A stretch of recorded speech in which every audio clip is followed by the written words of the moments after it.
주님 평화.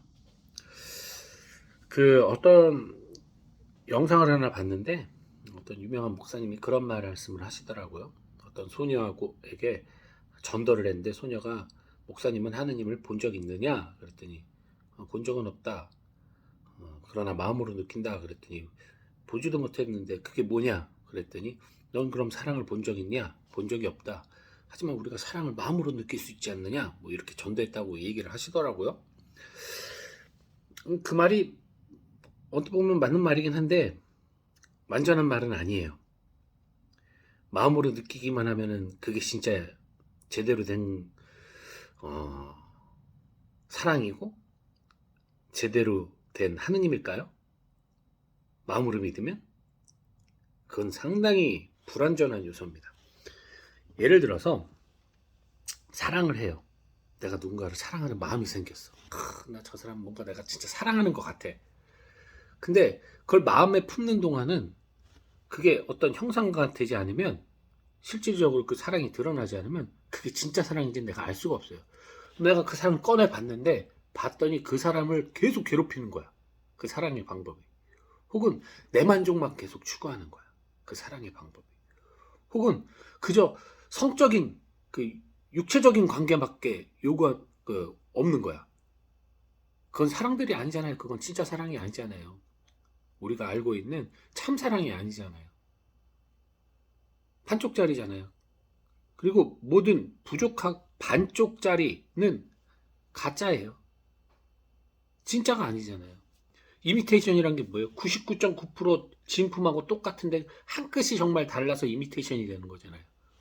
전문 용어로 짝퉁이 되는 거잖아요. 맞아요.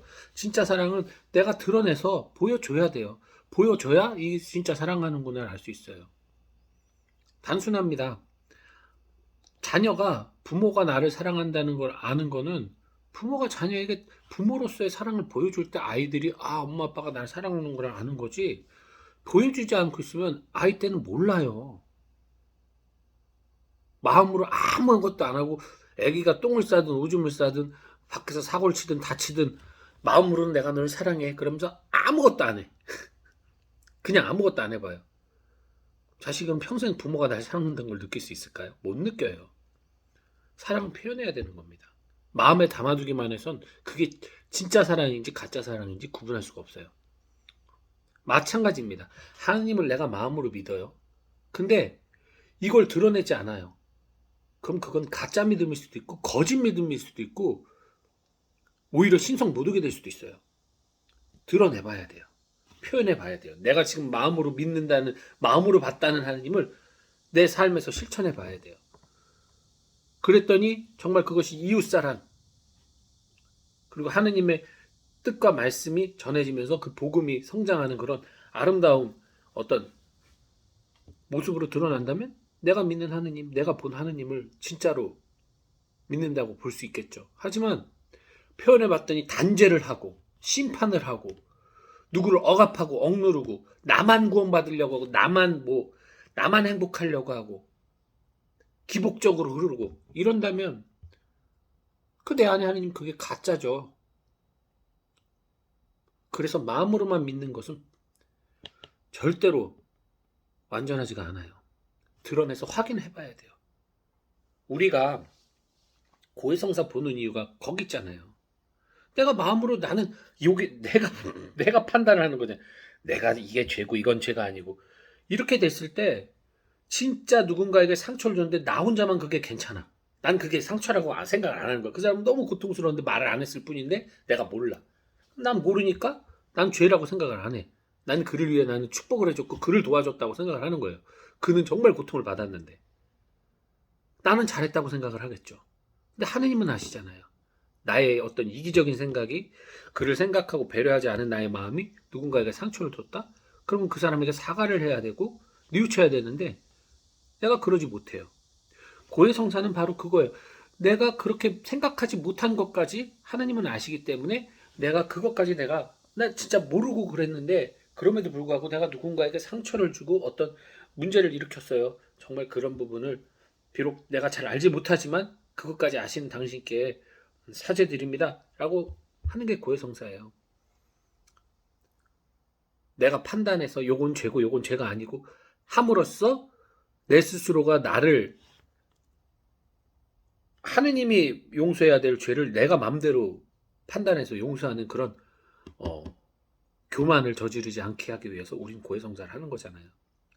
마찬가지죠. 하느님을 마음만으로는 절대 믿을 수 없습니다. 마음만으로는. 그리고 드러날 수 있어야 돼요. 예수님이 오셨어. 말씀이 사람에서 오셨는데 와가지고 아무것도 안 해. 아무것도 안 하고 그냥 잘 먹고 잘 살다가 뭐 전도도 안 하고 아무것도 안 해. 기도는 하고 아무것도 안 하다가 맨날 산속에서 기도만 하시다가 한 100살쯤 사시다 돌아가셨어. 승천하셨어. 살다가 딱 돌아가셨고 3일 만에 일어나셔서 승천을 하셨어. 우리에게 무슨 가치와 의미가 있겠어요, 그게. 하느님의 사랑은 예수님의 구체적인 선포와 기적과 죽음과 부활과 승천이라는 구체적 사건으로 드러나는 거예요. 그래서 우리가 거기서 하느님을 만나잖아요. 두 번째, 하느님을 눈으로는 보지 못한다고 하죠. 아니요, 우린 눈으로도 봐요. 왜? 내가 내 마음 안에, 내 믿음 안에, 내 신앙 안에서 드러내는 하느님에 대한 나의 하느님에 대한 어떤 구체적인 믿음의 표현들이 내 이웃에게 보여지는 하느님이 되는 거예요. 마찬가지죠. 내 이웃이 하느님을 사랑하고 믿는 내 이웃이 하는 모든 행위들이나 태도나 모습들 안에서 우리는 하느님을 만나요. 즉 눈이 아닌 모든 것으로 어떤 보여지는 그것만이 아닌 다른 모든 것으로 우리는 느낄 수 있단 말이죠. 제대로 느끼는 건 이제 교육이 필요하겠지만, 왜냐면 장님이 코끼리 다리를 만지듯 하느님을 보긴 만지긴 만지고 체험하긴 했는데 이게 뭔지를 모르니까 이게 다 하느님이 아니잖아요. 다리일 수도 있고 팔일 수도 있는데, 그것처럼 내가 하느님을 체험하는 것을 도와주는 것이 저 같은 사람들이 해야 될 일이죠. 너 지금 하느님의 다리를 만졌어. 하느님의 팔을 만졌어. 얘기를 해줘야 되는 거죠. 넌 지금 하느님의 어떤 사랑의 그 부분을 너가 지금 체험한 거야. 하느님의 자비의 부분을 체험한 거야. 하느님의 위로를 체험한 거야. 하느님의 용서를 체험한 거야. 하느님의 진노를 체험한 거야. 이거를 옆에서 알려줘야겠죠. 그러기 위해선 저도 끊임없이 하느님을 체험해야 되겠죠. 그래서 그렇게 내리 도움을 받으면서 우리 신앙이 여기까지 온 거예요. 그러니 눈으로 보는 거, 하다못해 저는 지금 미국에 살고 있다는 사람들 제가 있어요. 그 사람들은 내가 인식하지 않아도 분명히 살고 있어요. 근데 나 몰라요. 미국에서 스미스가 어디서 살고 있는지 내가 어떻게 알아. 하지만 분명히 존재하잖아요. 그러니까 하느님이 내 눈에 보이지 않는다고 해서 못 믿는 게 아니라 하느님의 존재는 눈 외의 모든 것으로 우리가 체험을 통해 믿을 수 있어요. 보이지 않는 많은 선하고 아름다운 것들이 인간의 머리에서 나온다고 생각을 하시죠. 본능적으로 엄마가 자녀를 품고, 본능이에요, 본능. 내가 사랑하는 사람을 위해서 본능적으로 목숨을 바치는 그런 행위들. 그게 의식으로 나오는 것 같아요? 아니에요. 본능으로 나와요.